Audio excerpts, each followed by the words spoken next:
78% of Americans live paycheck to paycheck. Let that sink in. That means nearly 4 out of every 5 people you pass are one missed paycheck away from being broke. And here's the shocking part. It's not just minimum wage workers. It's teachers, nurses, office professionals. Even people making 6 figures are drowning in debt and stress. Why? Why is the richest country in the world filled with broke people? It's not because Americans don't work hard. People are working longer hours than ever, juggling 2 jobs, sometimes 3, and still, the bank account runs dry before the month ends.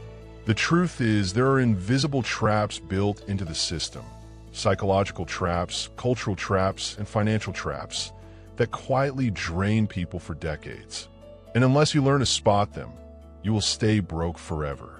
In this video, we're breaking down exactly why most Americans never escape the cycle and how a few manage to break free. Stick around until the end, because I'll not only reveal the traps, I'll give you the step-by-step playbook to break them. Because the painful reality is this: the American dream isn't dead, but it's rigged. And only the people who see through the lies will ever truly escape. America is a paradox.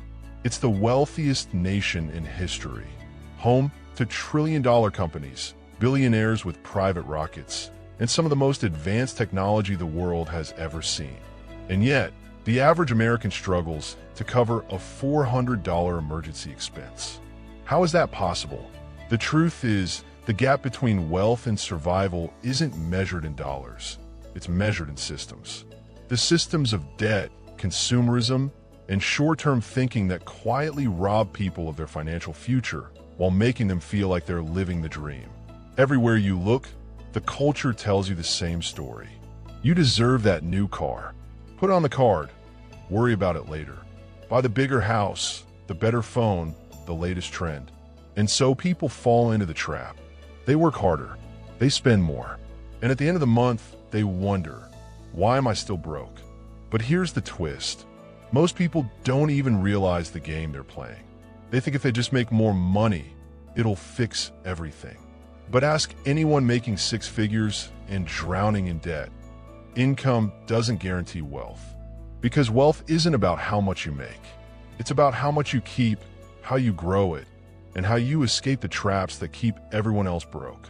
That's what this story is about. We're going to peel back the layers and expose the real reasons Americans are stuck in a cycle of financial struggle. And we'll look at the rare few who broke free. Teachers, janitors, nurses, ordinary people who beat the system and built real wealth. By the end, you won't just understand why most Americans stay broke. You'll know exactly how to make sure you're not one of them. Because here's the uncomfortable truth. If you do nothing, the system will win. Picture this. It's the first of the month. The rent is due. The light bill is waiting. Groceries need to be bought. And the paycheck you worked 40, maybe 50 hours for, it's already gone before it even hits the account. This is the reality for millions of Americans. Not just the unemployed, not just those working minimum wage. Even middle-class families with good jobs find themselves broke at the end of every month. Why? Because living paycheck to paycheck isn't just about numbers on a page. It's about a system designed to keep you trapped. Think about it. You finally get a raise at work, and instantly, the rent feels affordable, the car dealership offers you an upgrade, and the credit card company raises your limit. You spend more because you earn more. You pay down debt, but suddenly an emergency wipes out your savings, and the cycle starts again. You promise yourself this year will be different, but inflation creeps up, groceries cost more, gas takes a bigger bite, and your paycheck doesn't stretch like it used to. It's a treadmill. You're running hard, sweating, exhausted, but staying in the exact same place. And the emotional toll? It's crushing. Every decision feels heavy. Do you buy healthier groceries or settle for the cheaper processed food? Do you pay the credit card bill or keep the lights on? Do you tell your kids no again when they ask for something small, like a school trip or new shoes? This is more than money, it's dignity. It's the stress of lying awake at night, staring at the ceiling, wondering how you'll make it to the next paycheck. It's the silent shame of swiping a debit card at the grocery store and praying it doesn't decline. And here's the kicker. This isn't rare. Nearly 2/3 of Americans live paycheck to paycheck. Even people earning $100,000 or more find themselves trapped, broke in disguise, because lifestyle inflation eats every dollar. The grind never stops. Wake up, commute, clock in, clock out, fight traffic home, and pray nothing unexpected happens. A flat tire, a medical bill, a broken fridge. Because if it does, the fragile balance shatters. And the system? It feeds on the stress. Payday loan companies, high-interest credit cards, buy now, pay later apps, all waiting to scoop up the desperate and turn a bad month into years of financial slavery. Here's the dark truth. For many, broke becomes normal. They stop dreaming. They stop hoping. They accept survival as a way of life. But, and this is the cliffhanger, what if I told you it doesn't have to be this way? What if there's a way out of the grind?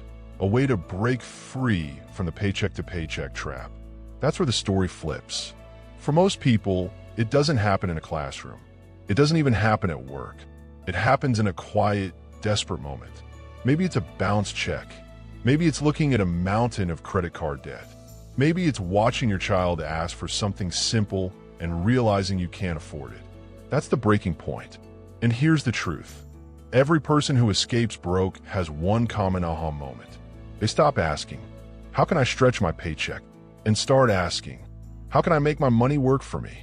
It's a subtle shift, but it changes everything. Think about James, for example. He worked 50 hours a week, still broke every month. One night, exhausted, he stumbled onto an article about compound interest. The idea that even $5 a day invested could grow into thousands. That night, he made his first tiny investment. That was his turning point. Or Maria. She was drowning in debt, always behind. Then one day, a mentor asked her, "Do you own anything that makes money while you sleep?" The answer was no. That question stuck with her. She started small, reselling thrift items online. It wasn't glamorous, but gave her her first taste of income that didn't depend on clocking in. That was her turning point. The turning point is never about a lottery win. It's about flipping the script. Instead of, I can't afford this, it becomes, how can I build something so I can afford it? Instead of relying on debt for emergencies, they start building an emergency fund, even if it's just $500. Instead of thinking, I'll save when I make more, they start saving first, even if it's just $20 from paycheck. This is the hidden secret. Escaping broke doesn't begin with a raise. It begins with a realization that broke is not just a financial state, it's a mindset. And when that mindset cracks open, the first spark of freedom appears. But here's where it gets interesting. Most people who hit this turning point don't see massive results immediately. In fact, the first steps feel painfully small. Skipping takeout, putting $50 in a savings, paying off one tiny credit card. It doesn't feel like much. Those small, almost invisible steps, they set up the snowball that becomes unstoppable. And once that snowball starts rolling, the climb begins. The climb always looks slow at first, almost invisible. But this is where broke begins to fade and wealth starts to grow. Think of it like pushing a boulder uphill. In the beginning, it feels impossible.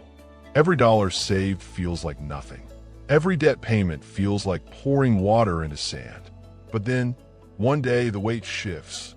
The boulder moves a little easier. And suddenly, you're no longer stuck at the bottom. Let's break it down. Step 1. The first wins. James, remember him? The guy who invested $5 a day. After 3 months, he had $450 invested. Nothing flashy. But for the first time in his life, he looked at his account and saw growth instead of debt. That little win lit him up.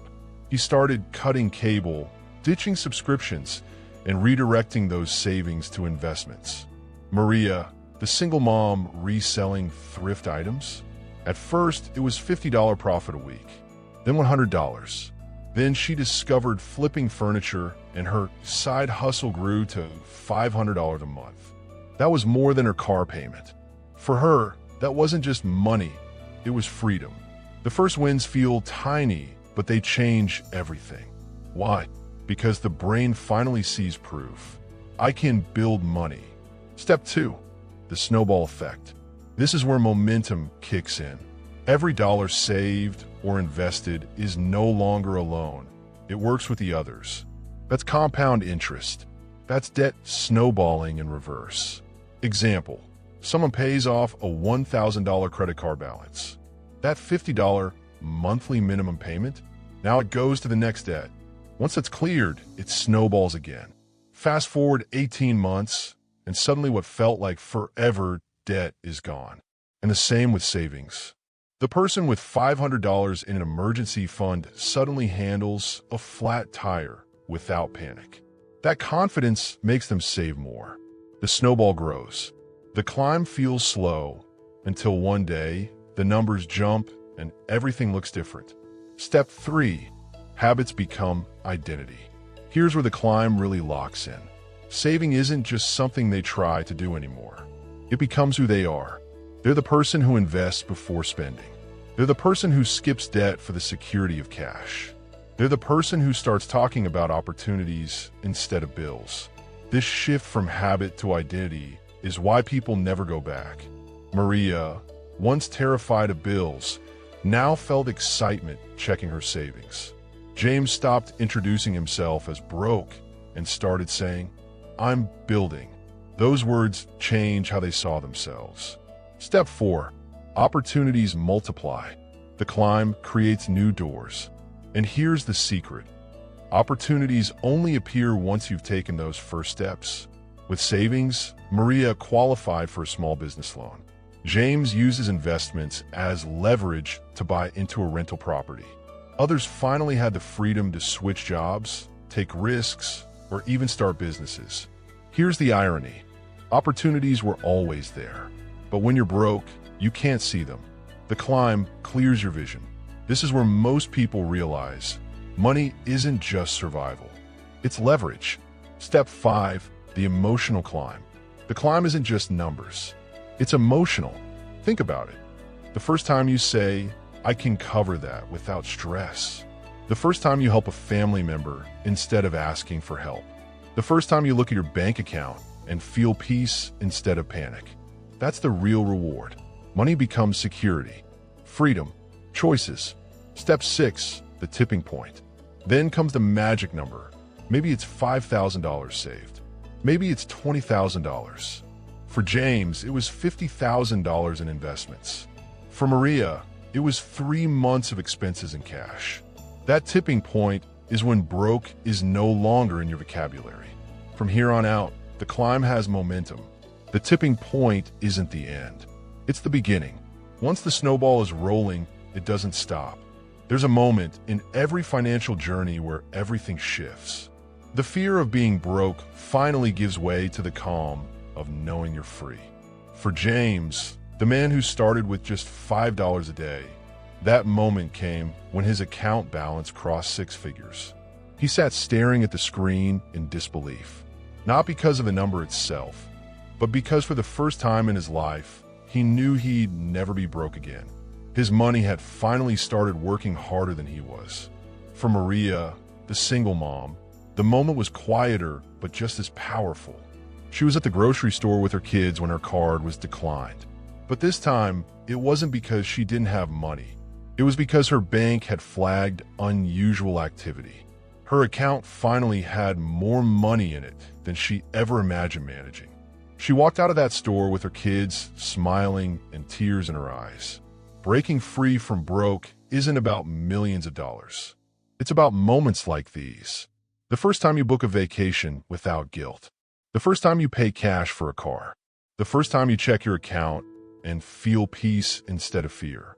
That's the real payoff. But here's the hidden truth nobody talks about. Once you're no longer broke, life doesn't just get easier. It gets different. Job opportunities look different because you're no longer desperate. Investments look bigger because now you have leverage. Even relationships change because financial security changes the way people see you. For James, friends who once laughed at his frugal habits began asking him for advice. For Maria, family members who once worried about her started to look up to her as an example. Money didn't just free them, it changed who they were. And that's the emotional transformation most people underestimate. When you finally escape broke, you don't just have more money. You become someone new. Someone who walks into a store with confidence. Someone who sees options where others see limits. Someone who sleeps peacefully at night, knowing tomorrow is safe. Picture Maria again, sitting at the same kitchen table where she once cried over unpaid bills. This time, she's opening a letter from the bank. It says, "Congratulations, your mortgage is approved." Her children run into the room, cheering. She doesn't cry this time. She smiles, because broke is behind her forever. So here's the question. If escaping broke feels this powerful, why doesn't everyone do it? What stops most people from ever reaching this point? That's what we're about to uncover in the final lessons. And if you're still watching, this is the roadmap you've been waiting for. Breaking free from being broke isn't about luck. It isn't about winning the lottery. It's about adopting habits and mindsets that most people never commit to. The first lesson is control your spending. Every dollar you keep is a soldier in your army. Waste it, and you weaken your army. Deploy it wisely, and it fights for you. That's how wealth is built. Not from what you earn, but from what you keep. The second lesson is pay yourself first. Before you pay bills, before you swipe your card, before you buy anything else, set aside money for you, even if it's $10, because consistency is more powerful than amount. The third lesson is destroy high-interest debt. It's the quicksand of personal finance. No matter how hard you work, if you're sinking in interest, you'll never climb out. Every extra payment is a step toward freedom. The fourth lesson is build an emergency fund. Life will test you. Cars break down. Kids get sick. Jobs get cut. Without a safety net, one emergency can wipe out years of progress. With it, you stay steady and keep climbing. The fifth lesson is invest early, even if it feels small. Compound interest is the most powerful ally you'll ever have. Time, not timing, is what turns small amounts into life-changing wealth. The sixth lesson is think long-term. Most Americans stay broke because they live for today. The wealthy think in decades. They plant seeds now, knowing they'll harvest later. If you can stretch your vision beyond the next paycheck, you'll already be different from most people. And the final lesson is don't walk alone. The journey out of broke is too hard to carry by yourself. Surround yourself with people who want more, who push you higher, who remind you why you started. Because environment shapes destiny. Each of these lessons is simple, but simple doesn't mean easy. The real challenge is sticking with them day after day, year after year. Do that, and one day you'll look back at the version of you that was broke, and you won't even recognize them. Most Americans will stay broke, not because they aren't smart, not because they don't work hard, but because they never break the cycle. You just heard the truth, the habits, the mindset, the lessons that separate those who stay stuck from those who rise. So here's your choice. You can click away and go back to life as usual, or you can decide right now that you'll be different, that you'll take one step today that your future self will thank you for. Because freedom doesn't come from one big win. It comes from thousands of small wins, stacked one on top of another. And if this video opened your eyes, don't stop here. Hit that subscribe button right now so you never miss the next strategy that could change your financial future.